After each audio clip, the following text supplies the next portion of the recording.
पूरी रात नहीं सो पाए अखिलेश यादव, हादसे के बाद निकल पड़े आंसू। अहमदाबाद हादसे पर अखिलेश ने दागे मोदी सरकार पर सवाल, कही ऐसी बात कि कोई नहीं दे पाया जवाब। भीगी आंखों से चाचा शिवपाल का भी आया भावुक संदेश। अखिलेश ने भी उठाई हादसे की जांच की मांग, 3 दिन के लिए रद्द किए अपने सारे कार्यक्रम। ये हादसा है या साजिश, गुस्से में अखिलेश ने बताया कौन है गुनहगार। उठने लगे सवाल, मचा बवाल। पहले हुआ था रेल हादसा, फिर हुआ महाकुंभ और अब विमान हादसा। धुआं तो रुक गया लेकिन आंखों से आंसू अभी भी थमने का नाम नहीं ले रहे हैं, क्योंकि अहमदाबाद हादसे ने सबको हिलाकर रख दिया है।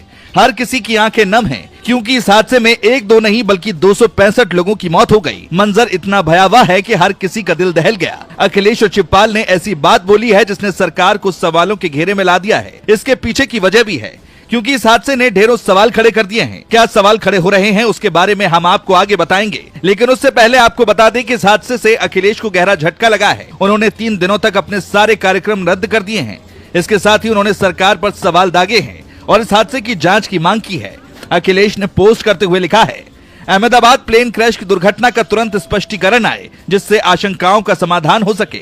अखिलेश ने अहमदाबाद की दुखद घटना पर शोक जताया और जान गंवाने वाले लोगों को श्रद्धांजलि दी। उन्होंने कहा कि दुख की इस घड़ी में हम सब हर एक शोकाकुल परिवार और परिजनों के साथ हैं। बता दें कि इन दिनों सपा युवाओं और दलितों के लिए कई कार्यक्रम चला रही थी, लेकिन अब इन सभी कार्यक्रमों को रद्द कर दिया गया है। इस हादसे पर अखिलेश के साथ साथ कई एविएशन एक्सपर्ट्स ने भी सवाल उठाए हैं। विमान में आखिर ऐसा क्या हुआ कि वो ठीक से ऊंचाई भी नहीं ले पाया जो उसे उड़ान भरने के लिए जरूरी थी और प्लेन क्रैश हो गया। ये बात तो ब्लैक बॉक्स की जांच के बाद ही सामने आ पाएगी, जिसमें बताया जा रहा है कि लंबा समय भी लग सकता है।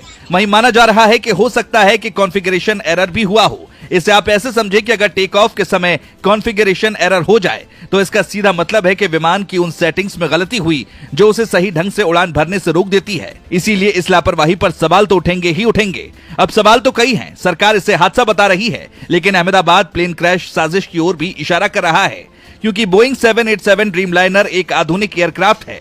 ये विमान 10 साल पुराना बताया गया है। रिपोर्ट्स के मुताबिक 15 साल में पहली बार बोइंग 787 ड्रीमलाइनर इस तरह क्रैश हुआ है। विमान कैसे क्रैश हुआ, इस पर एविएशन एक्सपर्ट्स कई तरह के अनुमान लगा रहे हैं। हालांकि सरकार इस बार हादसा कह रही है, लेकिन अखिलेश ने कमर कस ली है। इससे पहले भी अखिलेश ने महाकुंभ हादसे पर सवाल उठाए थे, लेकिन सरकार ने इसे सिर्फ एक हादसा बता दिया था। लेकिन अहमदाबाद हादसे पर जो सवाल उठ रहे हैं, उन्होंने सरकार को कटघरे में ला दिया है। अखिलेश ने कहा है कि इस हादसे की तुरंत जांच होनी चाहिए ताकि सच क्या है पता चल सके। उन्होंने बीजेपी पर यह आरोप लगाया कि सरकार बस बैठकर तमाशा देख रही है और लगातार देश में हादसे पर हादसे होते ही जा रहे हैं। उन्होंने वैसे तो सरकार को इस हादसे के लिए गुनहगार तो नहीं बताया, लेकिन कहा कि जिम्मेदारी लेने से सरकार पीछे नहीं हट सकती। इतने बड़े हादसे को हल्के में नहीं लिया जा सकता। इधर अखिलेश ने बीजेपी को घेरा तो उधर चाचा शिवपाल भी भावुक हो गए। शिवपाल यादव ने भी भावुक होकर संदेश लिखा। उन्होंने एक पोस्ट में लिखा, इस दुर्घटना में जान गंवाने वाली सभी दिवंगत आत्माओं को विनम्र श्रद्धांजलि अर्पित करता हूं। ईश्वर से प्रार्थना है कि वो सभी शोकाकुल परिवारों को ये अथाह दुख सहने की शक्ति दे। पीड़ित परिवारों को हर संभव सहायता और मनोवैज्ञानिक परामर्श मिले। ये केवल संवेदना की नहीं, जिम्मेदारी की भी घड़ी है। इतनी बड़ी संख्या में नागरिकों की जान जाना केवल एक हादसा नहीं, राष्ट्रीय क्षति है। हम सबको एकजुट होकर पीड़ितों के साथ खड़े होने की आवश्यकता है।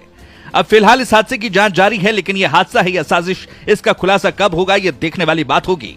आपके हिसाब से इसके लिए क्या मोदी सरकार को दोष देना ठीक है? अपनी राय कमेंट में बताएं।